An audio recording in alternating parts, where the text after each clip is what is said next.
pero uno de los elementos que más fricción están causando, al menos en Nigeria, que yo creo que es el gran protagonista, el presidente temporal de la CEDEAO y uno de los países indudablemente líder en prácticamente todos los indicadores regionales, pero uno de los líderes también a nivel político dentro de esta campaña, precisamente está siendo el vínculo de las élites del norte. Por eso, aquí es importante, los que nos conocéis de hace más tiempo y los alumnos aventajados del chat, recordaréis cómo Andrea y yo hicimos un seguimiento de las elecciones de Nigeria, que en absoluto fueron pues tan populares como los de Níger.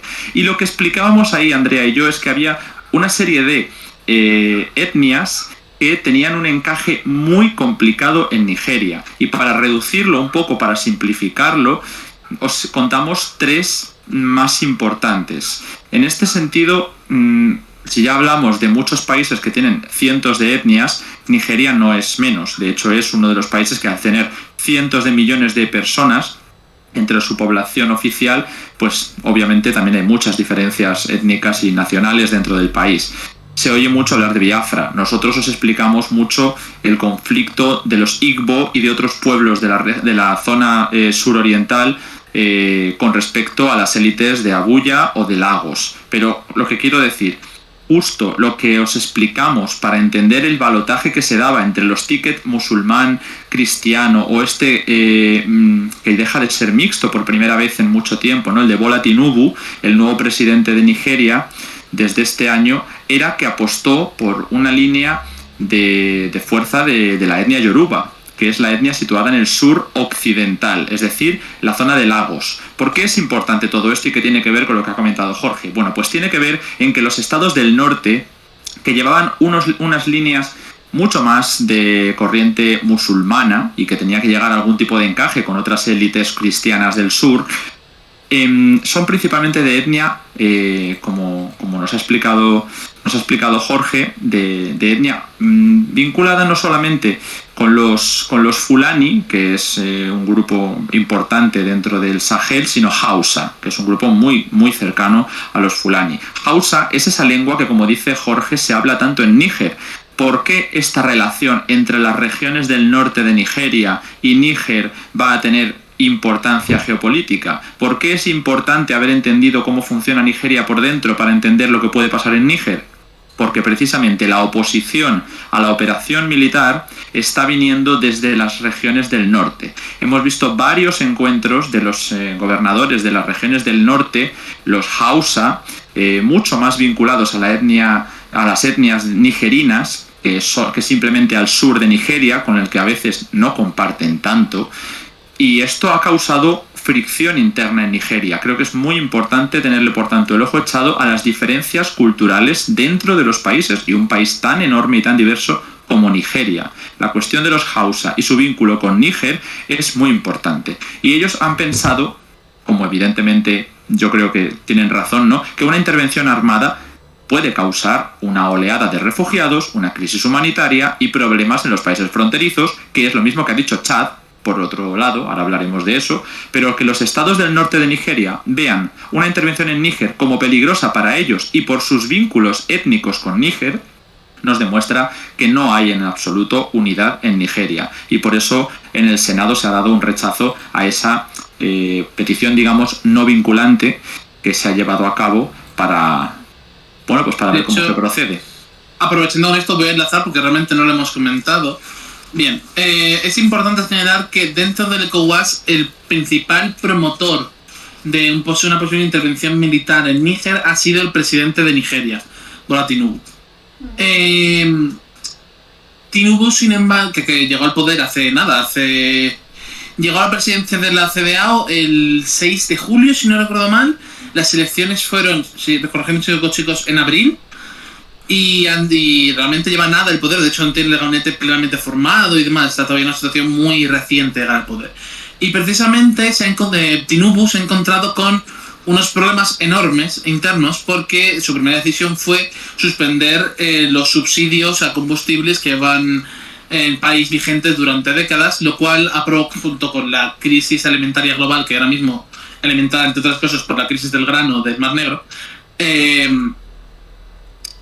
ha provocado que se disparen los precios de los alimentos en Nigeria, lo cual ha llegado a disturbios por hambre en el norte del país y que se ha tenido que declarar un estado de emergencia para tratar el problema de los precios de los alimentos. Y esto además se suma a que los principales sindicatos del país han convocado una huelga, han estado organizando protestas y está en una situación bastante tensa con Tinubu según ha llegado su mandato.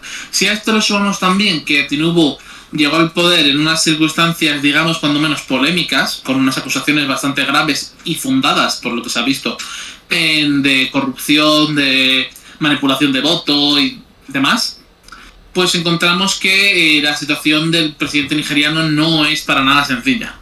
Y como bien dice Alejandro, entra particularmente importante en este caso de Níger el hecho de que Tinubu se ha tenido que reunir con los gobernadores de las regiones del norte para hablar sobre la situación en Nigeria, porque estos son algunos que hemos estado más vocalmente oposición a esta posible intervención en Níger, que de hecho ha sido rechazada de primeras, aunque de manera no vinculante, es importante señalar esto, en el Senado.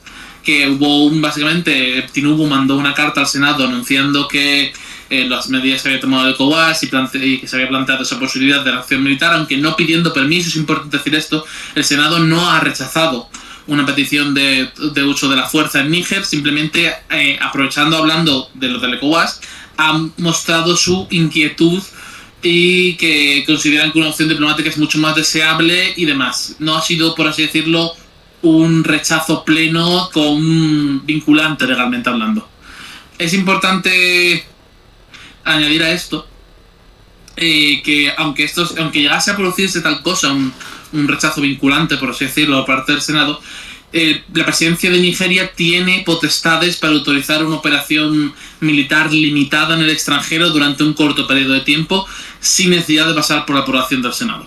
Creo recordar, ahora mismo, si no me falla la memoria, que los plazos son de 7 días y luego 2 semanas.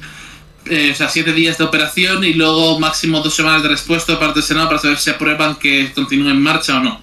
Así que ahí digamos que tiene cierto margen para jugar si quiere seguir adelante con el tema de intervención militar. Cosa que no tenemos del todo clara por el momento, porque tendremos que esperar y ver qué ocurre en la cumbre de la CDAO del jueves.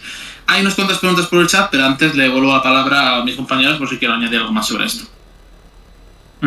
Yo solamente eso, señalar que evidentemente el Senado no es el que tiene la última palabra y aquí Bola Tinubu, como dice Jorge, puede, como ha hecho, dirigir, liderar la campaña de la CDAO, incluso prácticamente se habla de ir en solitario si quisieran. La cuestión es que es verdad que los países que están diciendo de participar, Costa de Marfil, Senegal, son importantes, Benín por la frontera, pero el resto de países pues sí que se ve como que podrían participar con una fuerza testimonial, ¿no? Como se hace en una de estas fuerzas de paz o en unas fuerzas de la Unión Africana o de la ONU, que hay algunas distintas composiciones, incluso mixtas en África, de esto se puede hablar en otro momento, pero igualmente sigue siendo Bola Tinubu el que es clave absolutamente en esto.